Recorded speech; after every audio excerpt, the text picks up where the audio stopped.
Go ahead and get started. We might have some stragglers. So who's here for the first time today? Raise your hand if this is your first mega agent interview. Awesome. Well, welcome. Welcome. Thanks for being here. So I'm Jill McNamee. I think I know everyone in the room. I'm with the McNamee real estate team. I also happen to be the coach here. So I just love doing these because it's so interesting to me to be able to have conversations with some of our top agents in the market and hear what they're doing, and hopefully you guys are all learning from it, and we really appreciate you guys coming in and sharing. So today we have Gina Moe. Now, are you going by Gina Moe or Gina Moe Knutson, or just Gina Knutson? What do you prefer?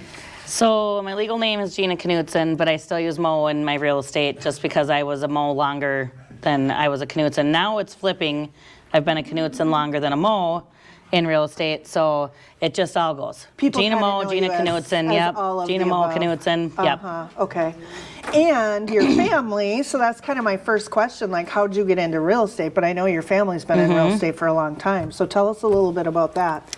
So I actually, my dad was in real estate in 1986. I was 7. And by the time I was in middle school, I was joining him in the office, and he was having me come there after school, and we were filing. We used to do that back then. We were, he would have me pasting pictures to a flyer.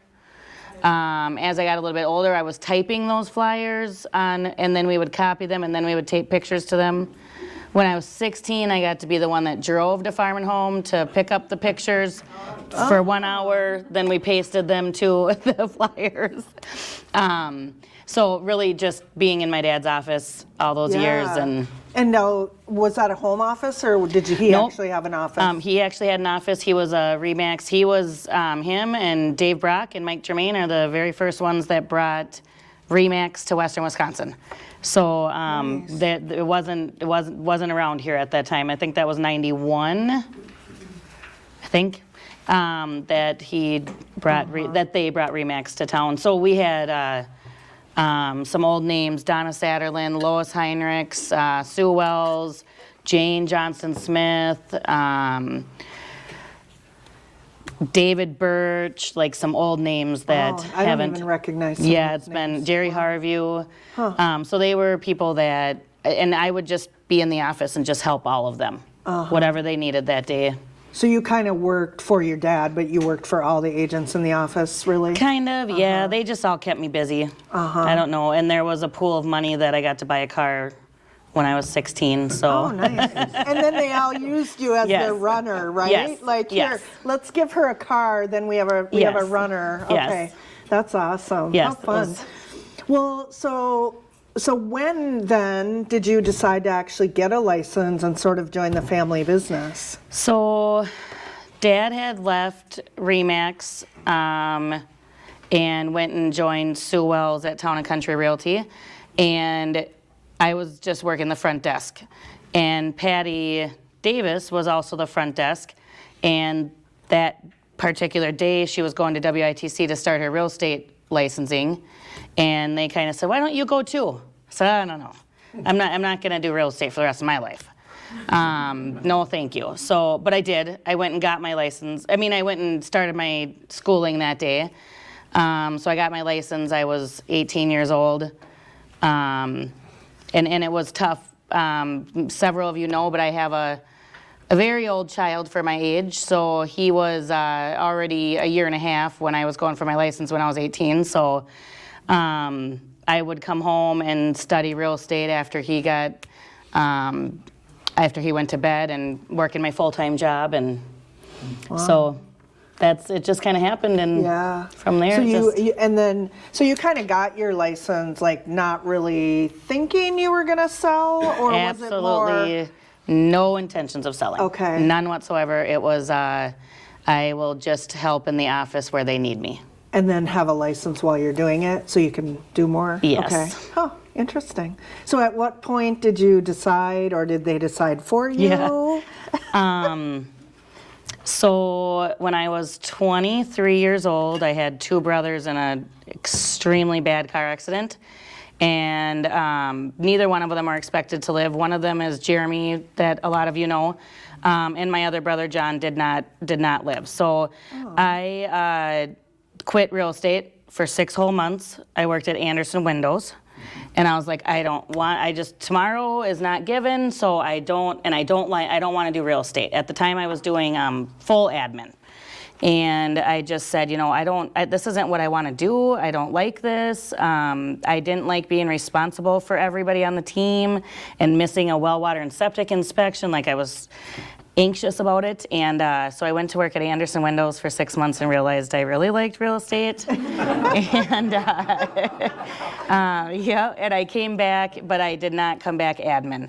At that time, I came back straight buyer's agent. Sales. Yep, so I had to do the full commission-based. At the time of admin, I was full, like, I got paid every week, and so I had to make that decision to go commission-based. Yeah, which worked out well for you, Yes. obviously. Yes. Nice, okay, sounds good. So what do you feel like was your biggest challenge that you overcame, like, during that first year of being a new realtor and just navigating all that after being an admin? I feel like the hardest part was my age. And I know there's so many young realtors out there now, and I love it. At the time, I was with retired people. Like, people have already done their full-time job and retired from it and then went into real estate. So I was always the youngster. The clients, you had to really, like, really let them know that you know what you're doing, that you've been around long enough. So it was, for me, I always wanted to turn 30. People are like, you want to turn 30? I'm like, yes, at least then people respect me in the industry. So that was my hardest thing. I did always have Jim, like, oh, you're Jim's daughter, so, but it still was hard to be young in the industry. Yeah. And I love the young people that are in the industry now and making a... Well, so interestingly that you bring that up because, we're family too, Zach and I. So do you feel like that being Jim's daughter helped you, or, I mean... Absolutely, it helped me. That he was my mentor, is my mentor. And people, they would always, they'd call my dad though sometimes. They'd say, is this right? He'd be like, yeah. Oh. So sometimes I felt like I was being checked up on. But I'm now 44 years old, and I understand if I was working with a 22-year-old, 23-year-old, and I didn't feel like they were competent, then, but I was competent. I can understand how you can feel. It's just what you had to overcome. It just hurts sometimes. Because like, you're young. Yes. Yeah, you always felt like you were Jim's daughter. Yeah. Yep. But now you don't feel that way anymore? Oh, now I'm proud to be Jim's daughter. Yeah. I was back then too, but now I'm like, my dad's been in the business for 37 years, and now you're taking over and kicking ass. Yeah. Nice. Awesome. So at what point then do you guys go from, because now you've been with Wisconsin Credit a long time, 13 right? years. The credit union? Okay, wow. So 2010. So it was 1990 when RE/MAX came. I just answered my own question. 2010 was their 20-year franchise was up. And we were trying to figure out what we were going to do. We were not renewing with RE/MAX. We didn't have it. Like, I think it was $20,000. I don't know if you guys remember 2010. And we just weren't, we had no agents left. All of our agents had, like, disintegrated. Roger Johnson moved to Colorado. Some of the other agents, they just did their own thing or just got out of the business. And so it was pretty well down to my dad and I, and he just, I don't need this whole franchise for us. And so we had been looking at some different companies, and out of the blue, Daleen Crandall called us and asked if we would like to join the team, and he didn't think it was an opportunity because my brother Jeremy and I, and Wisconsin was very one agent per office at the time. Yeah. And she said, oh no, I know your kids work with you. I'm asking all three of you. So at the same time that this was all going on, my daughter Lucy was born, at 25 weeks gestation. So I was in the hospital for 4 months with her.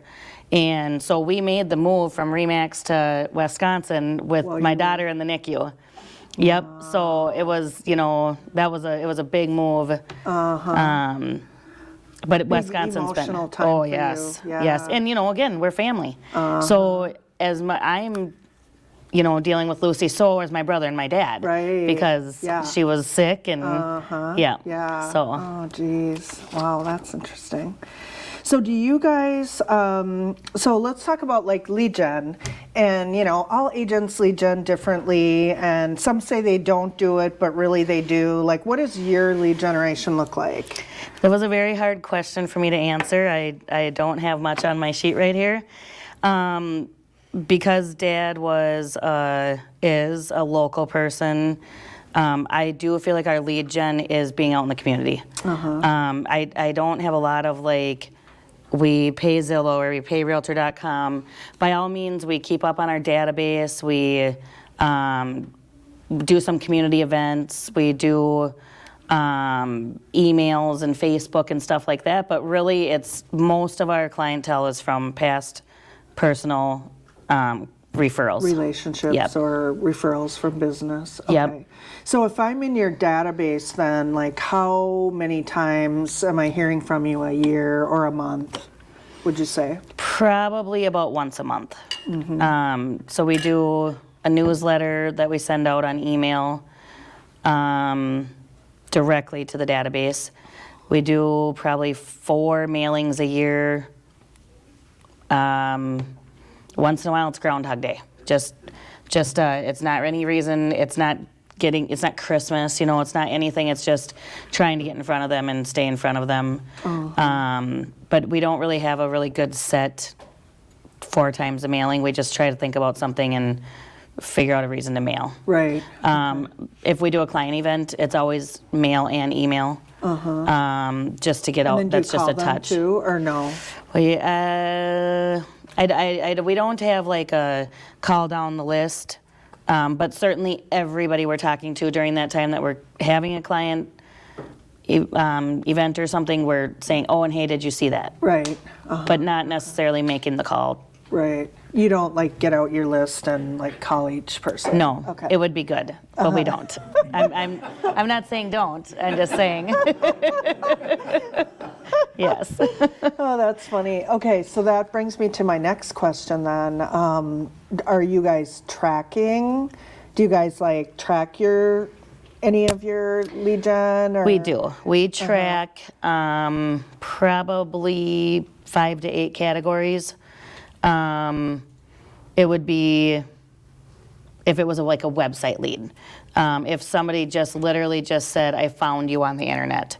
Or it would be if it was, I searched you, that would not necessarily be a website lead, but still internet-based. But personal contact, past client contact, personal referral. So if my cousin told somebody to call us.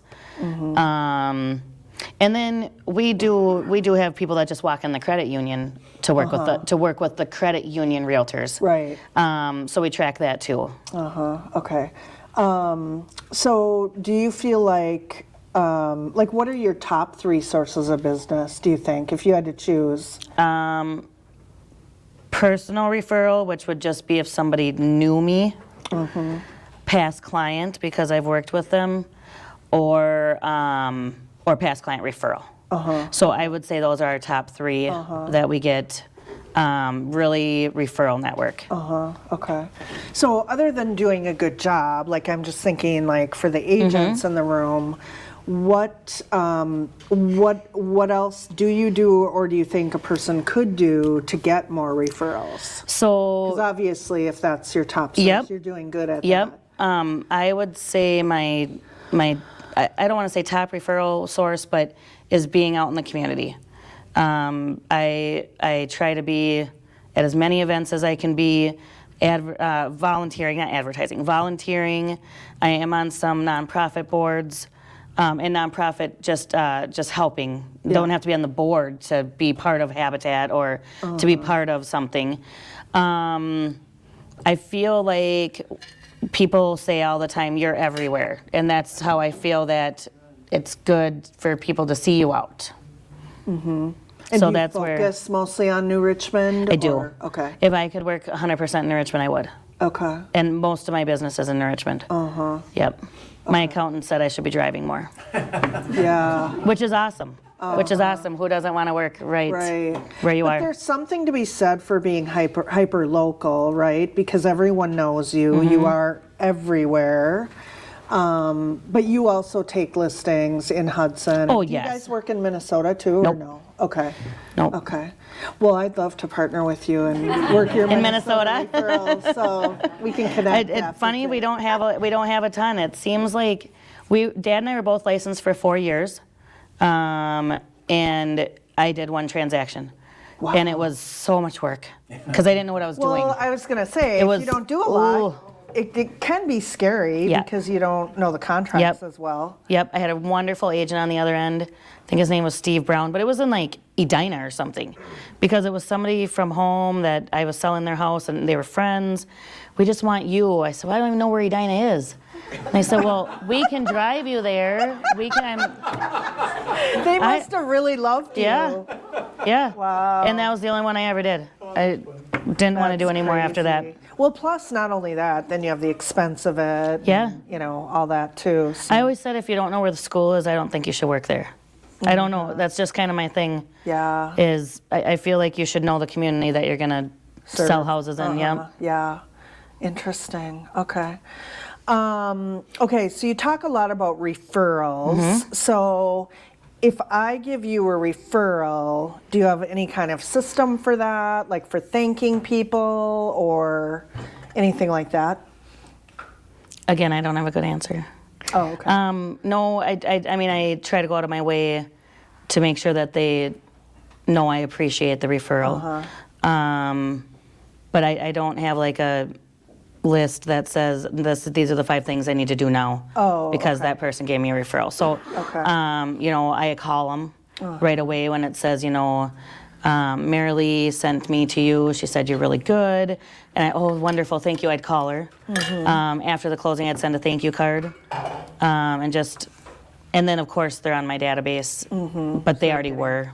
Yeah. Yep. Yeah. Yep. But a lot of the people that I do get referrals from are people I see every day, like all the time, because they're in the chamber with me. They're in, you know, the other community events that I go to, or so a lot of times I'm seeing them very quickly after I get the referral. Right. So is your goal then like to be at X number of events or chamber functions, or? I just put everything on my calendar, and if I can make it, I do. But I will always, not always, but I'll put a showing in front of it. If it's just like a ribbon cutting to go welcome a new business. I want to be there, but if, you know, the house that needs to be shown right now in this market, Right. I'll put that ahead of it. So, Okay. so basically I try to make, in New Richmond we have chamber ambassadors. The ambassadors get notice of every single little event that there is. So all the ribbon cuttings, the chamber event, the chamber coffee in the morning, if they need volunteers for Park Art Fair, if they need volunteers for Fun Fest, try to be involved in all those because it's just other business people in town that you're being with. Right. So Okay. and most people that are part of the chamber live and work there. So or live or work there. So Right. those are the people that I want to be working with. So I have a lot of business connections too, and sometimes what I wonder, and I would love to get your opinion on this, do you feel like a lot of those people know multiple realtors? Absolutely. How do you overcome, because like I'm asking for me, Yeah. because I do feel like a lot of my business connections that I have, no, they're very networked like I'm networked, and so I'm not sure I'm the only name that's being passed on. Like, how do you overcome that, or how do you make sure that you're the one name that they give? Well, I absolutely believe I'm not the one name that they give. So if I do get in front of them, I try to do my best to get the business, if that makes sense. So in Richmond, like the chamber is very heavily, like there's realtors. Yeah. The other day we were doing swag bags, stuffing swag bags for the women's event. Yeah. And it was Julie, Stacy, Asha Larson, myself. Wasn't there one more realtor there? Probably. I can't remember, but that because we're all that involved. Yeah. So so I always believe I'm not the only one. Right. And just do my and then I'm okay if I didn't get it too, because I'm happy that the other one got it. And then but I already know the house, so now I can try to sell it. Right. So but I don't I just believe that they do. Yeah. Just as I give out multiple lenders, just as I give out multiple home inspectors, so I just accept it. You just know that that's the way it works. Yes. If you're gonna, if those people are gonna be your sphere, you just know that you're one of 3 names that they gave out or whatever. Yep. Yeah. Okay. And I do have some business people that I feel that only give my name out, and I'm very appreciative of those people. But others, I absolutely know. So do you treat all the people in your database the same way, or do you have like some VIPs that get special treatment or things, or it's just sort of Pretty well all the same. Okay. Okay. And our database is team. So pretty well everything that we do goes out with the Mo's. Yeah. We don't separate them that it was Gina's client or Jeremy's client. They all stay together and just come out from Wisconsin Realty and the Mo's. Yeah. How many people do you have in your database? 1,400. Oh, okay. Okay. And you think you talk to all those 1,400 people every year, multiple times? No. Talk to them personally, no. But I do believe that we know every single one of them. Like if I go through the list, I can be like, oh, they sold that house on Grand. Oh, they moved to. Right.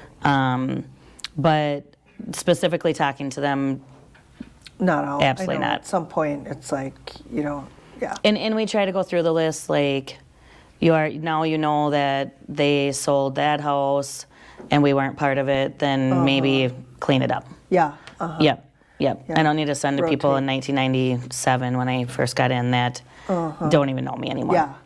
Yeah. And I didn't do the follow-up. Right. My own fault. Yeah. Yep. Yeah. Well, that's the thing. It's like if you're not following up, it's like, well, that's why, when agents say, oh, well, calling my past clients is awkward. It's only awkward if you didn't follow up and then you have to, you know what I'm saying? Like if I feel like they're probably happy to hear from us. So let's see.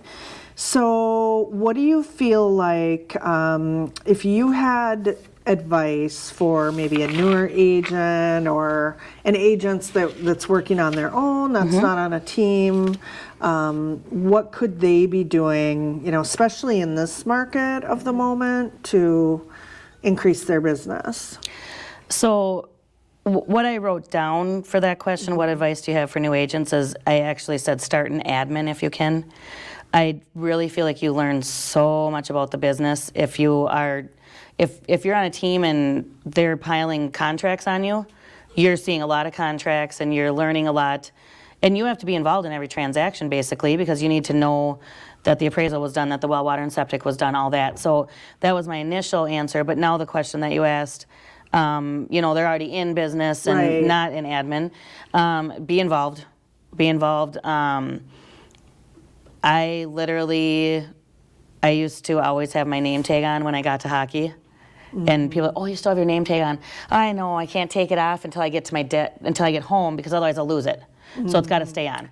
So work in the concession stand, and it's, you can take that or leave it, but it's just one of those things that people don't know what you do. Yeah. So I'm not like, tell everybody you're a realtor, but try to bring it up. Try to be the expert. Bring it into a conversation, not awkwardly. Be involved in the chamber. Go to your kid's school, and you meet other parents, and you meet teachers. If you already have your sphere, and I should say make your database. When we used to go through the phone book and say, I know that person. and you could put them on a list and you could contact them. Oh, that's a good idea. We literally did back in, we went through the Nourishment phone book and tried to put everybody we knew, and then you clean that up because they moved or whatever. But how many times have we walked into a listing and you see Jackie Henderson's calendar on their fridge? But that's good. Keep in front of them, like that's good. And I was probably going up against Jackie Henderson if her face was on the fridge.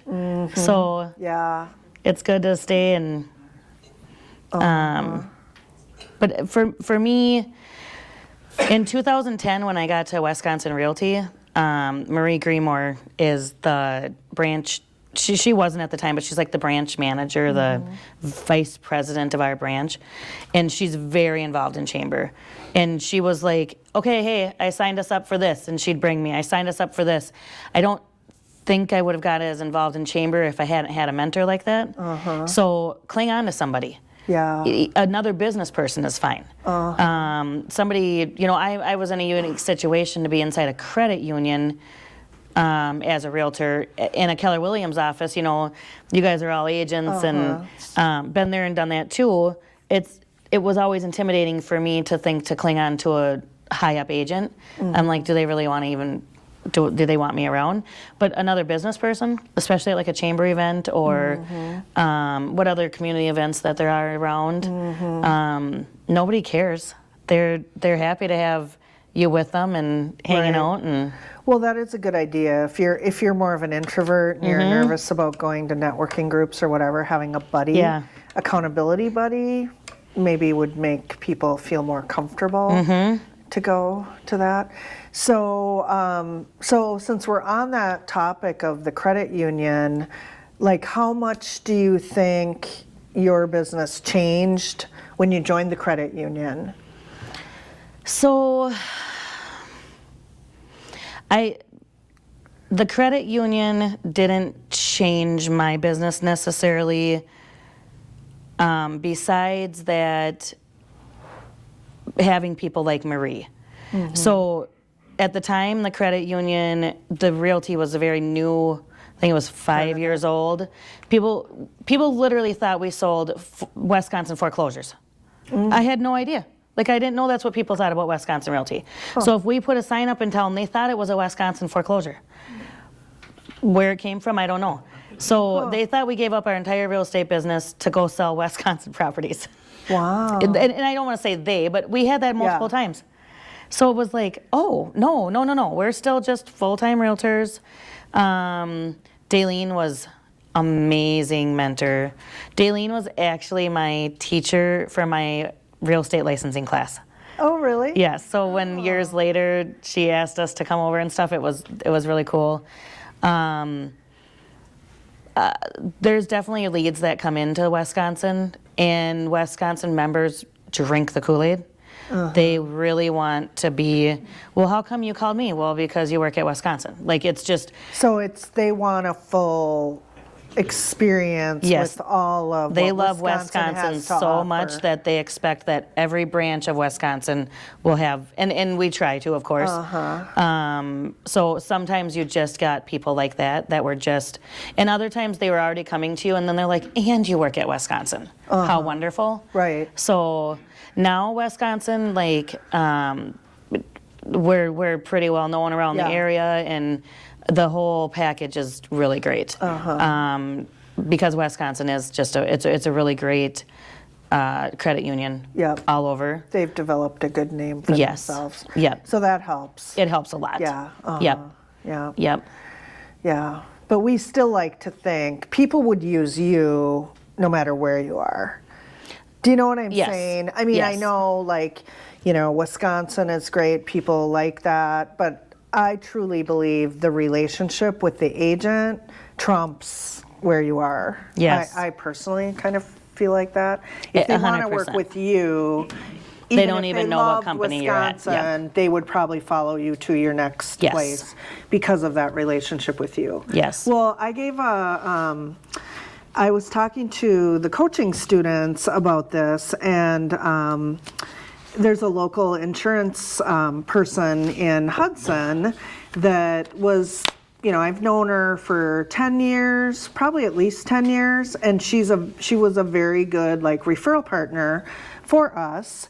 And we kind of got to a place where we didn't want to stay with the insurance company that she was representing, but we did because of my relationship with her, and she always treated me well and always gave me referrals. And it's like, when you don't even like the company and you're staying because of the relationship. Well, she retired this year, and so we moved on and got, I went to another client of mine who was a past client, and we're using their insurance company now. So just like that story is a prime example of how strong like that relationship can be. Absolutely. That you'll stay, not because, we didn't really like the company. I just didn't want to move because of that relationship. So that does bring me to one more thing.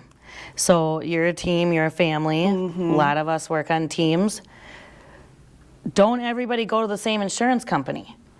Have your own insurance company, because you can build your own referral network. So Jeremy, Dad, and I do not go to the same insurance company. Oh, that's actually really because we want to support, and and we all get referrals from our insurance company. So that's a very good point too. And same as we go to the same accountant because we all work together that way. But try to broaden, because everything that you're doing brings into the team, and my team supports all. I know we're not going to talk about, but we all pay each other for every single transaction that happens in our team. So if I'm bringing in business over here and he's bringing in business over here, otherwise they'd be going, well, we just want to go to the Mo's, which is great, but it's better if you have two sources to. Right. Yeah, that's actually a really good idea. Well, so on that note then, like, do you have an expectation that anyone that you're giving business to, or I wouldn't like say an expectation, but how do you make sure that you're getting business from them? It comes. I don't have an expectation, or I don't. Or a process, or a way to like focus on that. I don't. The biggest thing I think is be prevalent. Like if I'm talking to my insurance company, she invites me to her little Women's Day event, and I meet everybody at the office that they work with. But I also know they know other realtors, but I don't see any other realtors at that event. So I don't have expectation, but I do know it comes through just from being involved with them again. Long time ago, I remember Dad saying, I don't do this for the money, but the money comes along with it. And if you really kind of have that mentality, it comes along. So, and don't be upset about the one you miss. Go out and work really hard to get the next 3. Because we're all gonna miss. There's so many wonderful agents in the area. How does a person pick one of us, right? So just know that you didn't get that one for a reason, but make sure you get the next one. So. Yeah. That's interesting. Okay, so you need like a closing like today, like big time. Like you need money. What are you gonna do? Like, what's the first thing you're gonna do? Go bartend? No, I'm just kidding. I haven't bartended in many years. Like, who are you gonna call, or how are you gonna make that happen? So typically when I'm in that situation, I'm going through like my MLS auto searches, and I'm just kind of going through and being like, who haven't I talked to in a little bit? I'm just really putting feelers out to a bunch of people. And in my team, it's really funny because I'll start seeing Jeremy do it, and then I'm like, oh, that's a good idea. And we literally will copy each other's emails and send them out. And it's just like, oh yeah, I haven't talked to Joe and Kim for a while. I'm just gonna touch base with them. And then all of a sudden, showings will start. So if you really like, people that are already looking, they're out there. So do you have a lot of like on MLS, like those searches set up and then, Yep. So pretty much that's what I would go to first. Sometimes I'll go to my database and just make some phone calls. And what do you say when you make those phone calls? What does that like sound like? Just haven't heard from you for a while. Want to know if there's anything you want me to be doing out here. Are you still in the market? Just touching base. So that's someone. How are the kids? That's someone in your database that maybe has identified themselves as. I would say that has identified themselves as, someone that might. You kind of have. I kind of have a tracker that any people I've talked to, I just kind of put them in, just to say. Kind of like a pipeline report. There you go. There you go. See how I just did that? Yes. Talked about pipeline reports yesterday. Good. It's way back when I worked with Dad and Lois. Lois had the black dot report, and so she had all her just handwritten, anybody that she had been talking to, and she'd put a dot that says that I talked to them, and then she'd go down and she'd do it all along because she didn't want to make all those calls in one day. So it would be like per week or month or whatever, and then she'd start back at the top and make those phone calls again. And really, I mean, this is back before auto searches. Right. We didn't have those. We were sending out mail MLS listings in the mail that popped up that week. Yeah. Well, sometimes you're right. Like you put people on a search and it's like everything is so automated now. Sometimes it's like set it and forget it. And we always talk about like do a property push, send it from your Gmail account and be like, hey, did you happen to see this one? They get everything from the MLS like so often. And I think when you do that pattern interrupt and you send it from a different email with a personal message, it makes them be like, oh yeah, Jill's still out there. Can absolutely whatever. agree with that. So that's actually a really good to just be paying really close attention to your auto searches. And sometimes it's back to the basics. Like before it was automated, before you could just set it and forget it. What were we doing back then? And I mean, you used to have the Rolodex cards, and you used to go, that was a database. Just trying to like pick up the phone. I am not great at it, but it's really important. My dad, he goes on Facebook every morning from 7 to 7:10. And he looks at happy birthdays, but he doesn't send out happy birthdays on Facebook. He sends them out on a text message if he has them in as a personal contact, and he has a lot of them. So he will send out a text message or a phone call versus just popping it on Facebook. How many Facebook happy birthdays do we get in a day? Which is so great. It's such a fun day when you get all those happy birthdays, but you're just becoming one of them. So if you do the separate, like you said, different email, different contact, different, I like that. I think that's good. Yeah, that's good. I like that he's a little bit techie that way. A little bit. Yeah.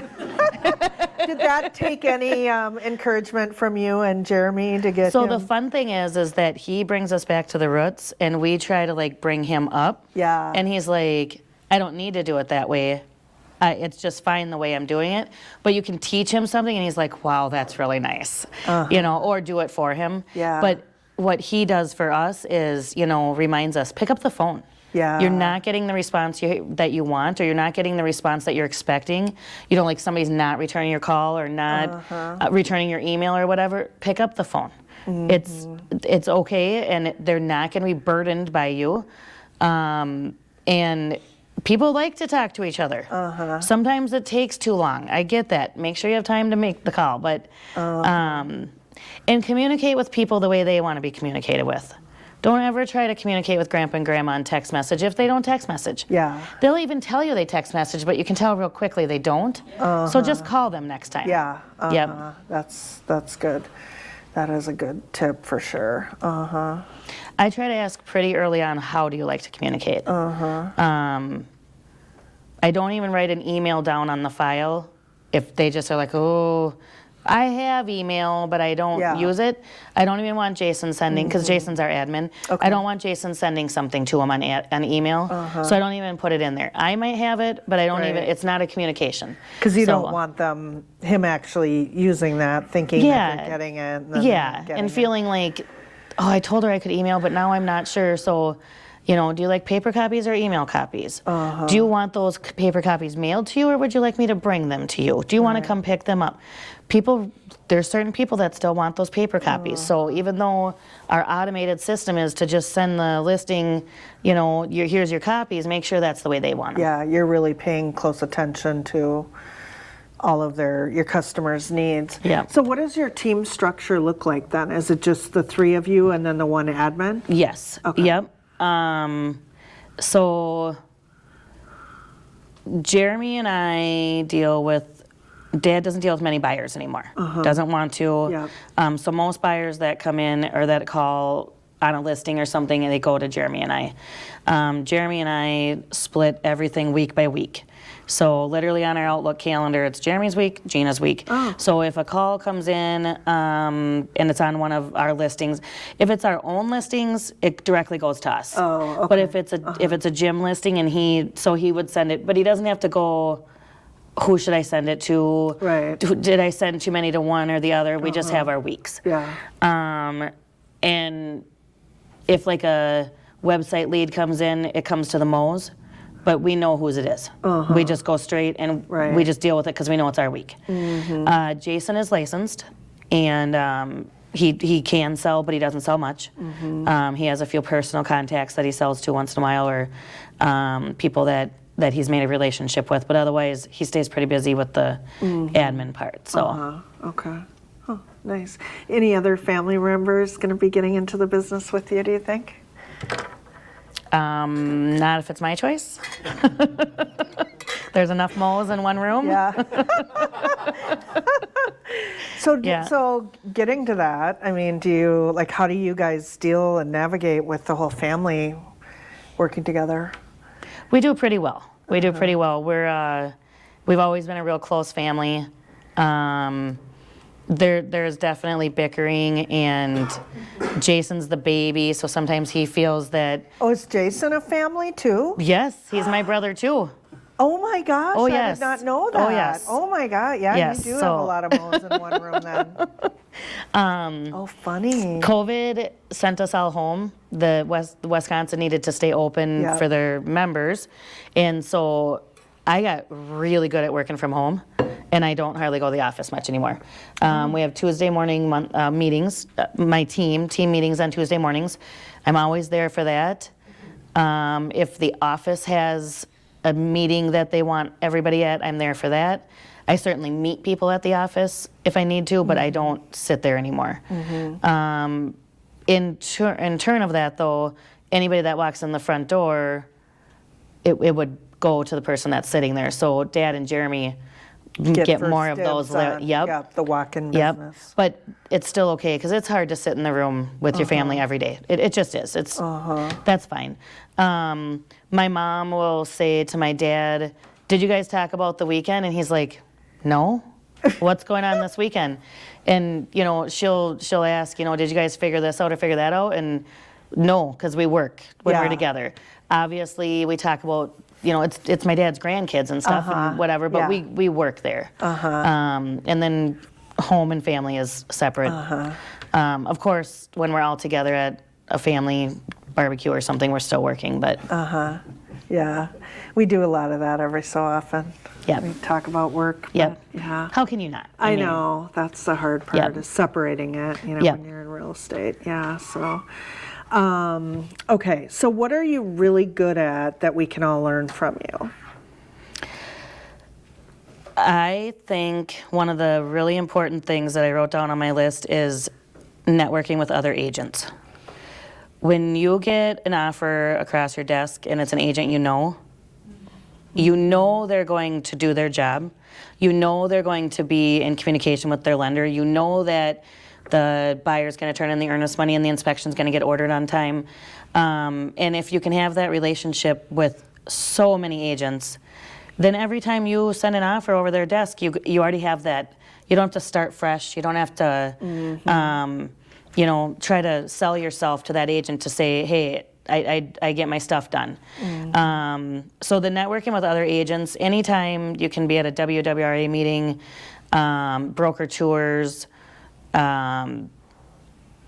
This, absolutely. You know, anytime you can be involved with other agents, I just think it's so important. In New Richmond, we have a group called the Citywide Tour Group. Yeah, and you started that group, didn't you? I did not, no. Oh. Honestly, it was Jay Fletch, Molly Christensen, Randy Mansky, which was not even in business very long. I know there's a few others out there, but it just kept going. And I remember, I'll never forget Jay Fletch calling my dad and saying, we have this idea, what do you think? He goes, it'll never work. It'll never work. Agents don't like to work together like that. Think about, like, you do a broker tour and people come through your tour, but it's just this is my listing, and this group, I don't know how it evolved into what it is, but it is an amazing group of, and now we kind of call it the real estate industry professionals, because we have appraisers that come, we have title company, lenders, home inspectors, yep. There's no structure to it besides that we always meet the first and third Wednesdays.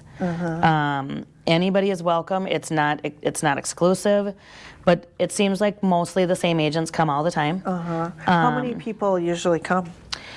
About 20.